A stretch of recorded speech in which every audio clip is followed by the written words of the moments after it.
Starting off at number 10, Gichi Manitou murders. The Gichi Manitou is a nature preserve just southeast of Sioux Falls, South Dakota, in the northeastern corner of Iowa that many believe is haunted. It has ancient Native American burial grounds, has witnessed the execution of 4 teens, and has been the site of an assault of a young child. In November of 1973, 5 teens from Sioux Falls went out camping in the area. The unsuspecting group was sitting by a fire with some green leafy substances when suddenly a shotgun went off. Roger SM, who was 17, instantly passed away by brothers Alan, David, and James Fryer, who descended on the group pretending to be cops. They separated the remaining 3 boys from the only girl, 13-year-old Sandra Chesky, and placed the girl in the back of their truck. Then the Fryer brothers lined up Stuart Bade, 15, with his little brother Dana Bade, 14, and friend Michael Hardoth, who was 15, and executed them. The little girl was kept alive and taken advantage of by James Fryer. She later identified the attackers and testified against them. They were sentenced to life in prison, but locals on both sides, Iowa and South Dakota, believe their horrible crimes still haunt the area. Number 9, Spook Road. Known to locals as Spook Road, this eerie stretch just outside of Brandon, South Dakota has quite the collection of creepy occurrences. Winding through tunnels, running over bridges, and lined in trees, locals claim this road is especially unnerving in the fall of winter months. There are many theories about the road, including one claim if you drive away from the town and count the number of turns, and then drive back and count them, you will end up with different numbers. Like driving in one direction will take you over 5 bridges, but on the way back you'll only cross 4. As if this wasn't weird enough, many cars have also wrecked on this road, which often leaves drivers with an unsettled feeling. While some people believe Spook Road is mere folklore, others will defend it to the end, with some die-hard believers even creating a Facebook group about Spook Road. Allegedly, people who also take their own lives here can still be seen hanging from both bridges and the trees, their bulging eyes watching you as you cross in horror. Number 8, Orpheus Theater. In Sioux Falls, South Dakota sits the historic Orpheus Theater with its very own ghost. The spirit, fondly referred to as Larry, may or may not be the ghost of an actor who disappeared during a dress rehearsal many years ago. Allegedly, the sound of a gunshot rang out from the light booth. When his fellow actors ran up to investigate, all that remained was a pool of blood and no body was ever found. The theater first opened in 1913, but changed hands in 1954. The new owners allegedly found a casket in the boiler room, but when they came back later to clean things out, the casket was gone. Reports of strange noises and sightings of a shadow figure became common in the old theater, and one of the more intriguing reports happened in 1959. Actor Ray Loftusness became one of the many to see this shadow man on the balcony. On that particular night, he said Larry was illuminated by the green and blue lights that was pointing directly at him. He claimed that he was hit by an icy blast of air. Then twice that night, he was assaulted by falling sandbags and was even knocked unconscious. Number 7, Sikka Hollow. The Dakota Sioux Native Americans were said to have once hunted in the forest ravines known as Sikka Hollow. That is, until they realized it was haunted and put a warning on its name. Sikka means evil, and there are several legends that have come out of the state park. It's believed evil is steeped into every nook and cranny of this area, which is why water runs red in the Sikka Hollow Springs. Never mind the mineral content, it's pure evil. The path referred to as the Trial of Spirits has bubbling red bogs and was believed by the Sioux to be the flesh and blood of their ancestors. Between all the red water, swamp gas, and tree stumps glowing in the dark, it's no wonder they thought this place was evil. Perhaps they were right. There was a rash of mysterious disappearances in the 1970s. Paired with sightings of a half-man, half-beast similar to Bigfoot in these woods. Even today, visitors have claimed to see spirits of Indians in addition to hearing voices, war cries, and chanting. This one certainly seems terrifying for sure, and definitely not a place I would want to visit. Number 6, 1880 train haunting. The 1880 train that runs through Hill City is rumored to be another one of the most haunted places in South Dakota. While some of the train cars are used at the current tourist attraction, many remain abandoned. Some employees have specifically mentioned seeing a man standing in the back of the eating car, only to disappear seconds later. It said that the man was crossing the tracks and accidentally got stuck and unfortunately passed away while trying to break free, and his soul now haunts the train that took his life. Trains didn't really freak me out before, but now hearing this story, I'm pretty freaked out. Halfway at number 5, Walking Sam. The Pine Ridge Indian Reservation has had an alarmingly high rate of people taking their own lives amongst their youth, and it's believed an urban legend is responsible for this. The land is being stalked by an evil, an ancient entity that takes the form of Walking Sam, like the Tall Man, Slender Man, and the Long-Feared Stickman. This creature feeds on the living, infecting their minds and altering their thoughts. In the case of Walking Sam, his evil bidding is collecting the souls of people who take their own lives so he doesn't have to wander the earth alone. He stands around 7 feet tall, has no mouth, and has gangly limbs. When his arms are outstretched, you can see the bodies of Lakota men and women hanging from them. Since December of 2014, Pine Ridge has had 103 attempts of people trying to take their own life, with 9 people unfortunately succeeding. The youngest was only 12 and the oldest was just 24. Thankfully, church leader Pastor John Tubles discovered and prevented one of these plans from being carried out. He and a few other adults found a group of teenagers with rope already hanging from the trees. Another group of teens, all female, tried to carry out a similar plan but were stopped in time. But no one has been able to answer the biggest question: why? Tribe leaders, local mental health professionals, and law enforcement are scratching their heads on what is causing this. Number 4. Little Devils. The Spirit Mound near Vermilion has been long feared by Native Americans. They wouldn't dare go near it because of the legend of the Little Devils, who guard the mounds, attacking anyone who tries to climb them with magic arrows. The legend was first documented in 1804 and tells of the massacre that makes the mounds taboo today. However, people say it seems to have existed since long before then. Somewhere around the mid-18th century, hundreds of Indian warriors allegedly attempted to rid the world of evil little creatures, but it was they who ended up slaughtered instead. So now they stay away and leave the mounds to Little Devils. Number 3. Hooky Jack. A famous ghost from Rapid City, South Dakota is Hooky Jack. In life, his name was John Leary, but after a mining explosion in the 1800s, he lost both of his arms and one eye. His arms were replaced with hooks, hence the name Hooky Jack. He became a Rapid City police officer, but tragically passed away after being struck by a car in 1926. Now his spirit is said to haunt his former residence, which has since been converted into a tavern. According to legend, Hooky Jack lived on the 3rd floor and can still be heard roaming up there today. Employees don't even want to venture to that floor unless they absolutely must. Many employees have even refused to work the closing shift alone. Voices, rattling, and eerie sounds can all be heard upstairs at night. Strange flashing lights and spirit orbs have been caught on security footage. Multiple witnesses have seen chairs, tables, and the billiard balls moving around the table on their own.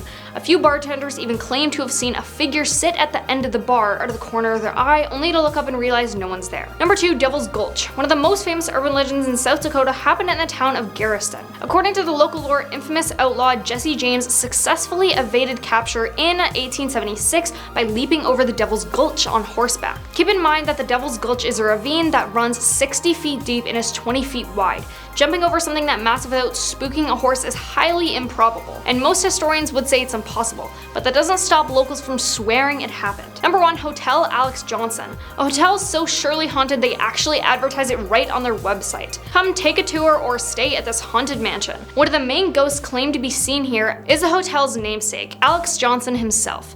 It is said that he comes around to make sure the hotel is still running well, but does he have any malicious intent? Why don't you book a stay and test the theory yourself? If you dare, that is. At number 10 spot, we have Alti the Sea Monster. In southeastern Georgia along the 137-mile long Altamaha River, some say a gigantic sea monster is lurking in the depths, with reports dating back all the way to the 1800s. Alti, or by its original name Altamaha, is a river sea monster that was first discovered by Captain Delano of the Schooner Eagle. He described the creature being 7 feet long with a circumference the size of a barrel and a head resembling that of an alligator. Reports of the creature started to amass, with every description describing it as a 20 to 30 feet long sturgeon-like fish, but in my opinion this thing just looks like a distant relative to the Loch Ness Monster. Do you see it? Other reports claim that the creature was over 60 feet long as well. Over the years there are many sightings of Alti and they remain consistent in their descriptions. Then more recently a video of Jeff Warren shared an identified creature that could resemble Alti, but you guys be the judge of that one. At our number 9 spot we have Winecoff Hotel. After its completion in 1912 it was renowned as being a fireproof building due to its steel construction. It is located in the heart of downtown Atlanta. It was grand, it was modern at the time, but for some reason the hotel only had one staircase, which turned out to be a huge fatal mistake later on. Then on December 7, 1946, a fire engulfed the entire hotel, which also happened to be the most deadliest hotel fire in US history, killing a total of 119 people. The fire started on the 3rd floor, which only meant that everyone from the 3rd to 15th floor had no way of escaping the building because of the one staircase. While some managed to jump out of their windows into the nets firemen were holding, the majority of people would be leaping to their death. The hotel has since been rebuilt, but much of the charred past remains inside of the building. At a number 8 spot we have the Weeping Statue of Gracie. This statue is located in Bonaventure Cemetery, which was established all the way back in 1846. Although the cemetery contains many different beautiful statues, the statue of Gracie is the one that sticks out to almost all visitors. Gracie Watson was born in 1882 and grew up in the Pulaski House Hotel that her parents WJ Marianne Frances Watson ran. Unfortunately, when Gracie was only 7 years old, she contracted pneumonia and passed away on April 22nd, 1889. So in honor of her untimely death, a beautiful statue of her sitting was built. Nowadays, many guests leave offerings and gifts such as toys, flowers, and knives gifts for her, but when people try to steal these gifts, she will cry tears of blood. And some have even said her statue comes alive at night, with visitors seeing an empty seat on her statue. At our number 7 spot, we have the Georgia Guidestones. This is considered as America's version of Stonehenge, and you can probably see why. Not only are they both large creations with stone, but they are both shrouded in complete mystery and speculation. The Georgia Guidestones were erected in the 1980s by an anonymous man under the name of Robert C. Christian. This astronomically aligned monument is made up of a solid granite, with each of the slabs weighing around 20 tons. Written on these stones are 8 different languages, which include Arabic, Chinese, English, Hebrew, Hindi, Russian, Spanish, and Swahili. The reason it was built in the first place was to prepare humanity for a plan just in case of an upcoming apocalypse. One of the things that was noted on this was to keep humanity under the population of 500 million people, to keep us in perpetual balance with nature. With the population of 7 billion, I can see why this is kind of scary to look at. You can pause the video now if you want to see the whole entire list. However, some believe this monument has ties with the Illuminati or the New World Order, and on July 6th of the same year, the monument was completely destroyed by an explosion by an unknown individual, who could also be tied to these organizations, who knows. At number 6 spot, we have Patriots Inn. This hotel in Augusta, Georgia was built all the way back in 1816, starting off as a simple 2-story home. As the time went on, the building underwent new expansions and eventually was able to house enough people to become a hotel. The haunting story of the hotel was about a lady named Emily. She was extremely excited for a wedding and was awaiting her husband, who was arriving at the inn by horseback. Except when a knock came on her door, it wasn't her husband, but the news that he was mistaken for a soldier charged with treason and was shot to death on the spot. Her hopes of getting married and having a happy life ended immediately. She would wear her wedding gown for months and would eventually pass away brokenhearted.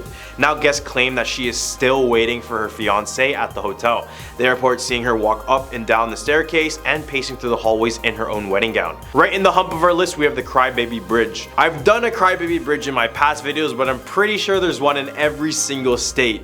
Have a bridge and have a crying baby, and boom, Crybaby Bridge. This bridge in Columbus, Georgia was created back in the 1800s. At the time, a poor farmer family in the area was expecting their 5th child. Knowing they couldn't afford to care for another child, the family arranged for the doctor to dispose of the baby right after birth. Now here is where it gets kind of dark. Instead of finding a humane way to deal with the baby, the doctor had more malicious intents, and he took the baby to this bridge and dropped it into the water below. Now that's the story, but people say if you drive to this bridge on a cloudless night with a full moon, and if you sprinkle baby powder on your car, you'll be able to hear the baby crying below the bridge. And some say that you can see baby footprints in the baby powder that you put. At number 4 spot, we have the Concord Creech Bridge. This rooftop bridge is located in the town of Smyrna. It was built in 1872, and since then some haunted deaths occurred in, outside, under, and beside this bridge. Nowhere is safe.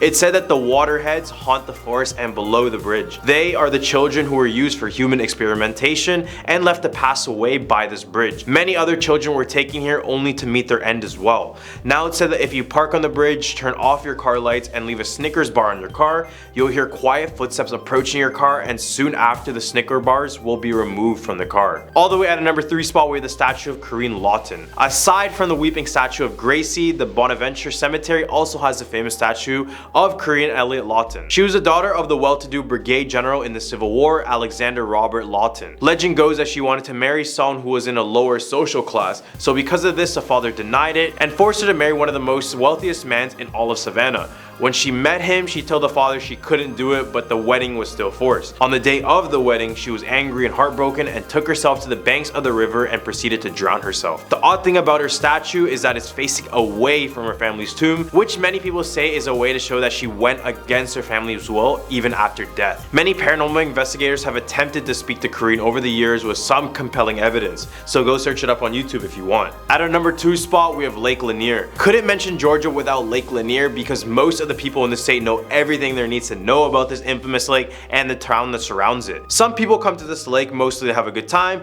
but others in Georgia choose to stay far away from this body of water because this is where many drownings and boat accidents occur. And since its creation back in 1956, the lake has claimed the lives of over 700 people, which just makes this lake a cemetery in my opinion. Many blame the ancestral ghosts in the area. This is because many forget that the town around the lake was named Oscarville, which was home to over 1,000 African Americans who wanted to escape racial inequality. However, in 1912, a young white woman named May Crow was found dead in the woods, and many blamed it on these two young black men. This caused an enraged mob to drive the whole black community out of the town, with houses burning down and some people passing away.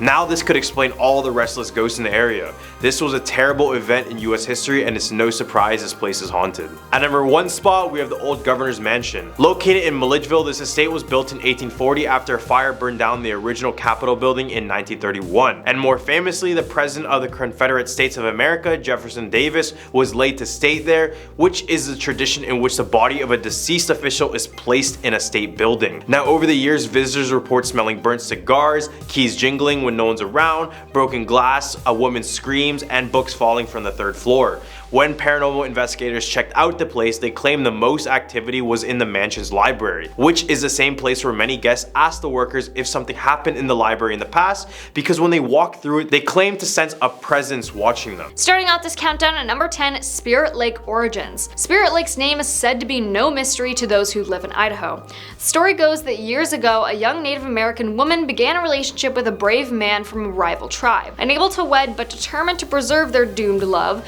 the two tied their wrists together in symbolic marriage and jumped from a cliff into the lake where others tend to go to take their lives. It's said that on the moonlit nights you can see their shadowy spirits drifting across the lake in a phantom canoe, while mournful sounds fill the air as the Indian lovers seek release from their watery grave. Now here at number 9, Coyote and the Seven Devils. The Seven Devils form a portion of the Idaho-Oregon border, as well as line the most treasured river canyon called Hell's Canyon. The Nez Perce in particular had origin stories for nearly every feature of Idaho's diverse landscape, and the story of the Seven Devils is a unique one. Many years ago, there were 7 child-eating giant brothers who lived on the horizon. The people were terrified of these giants.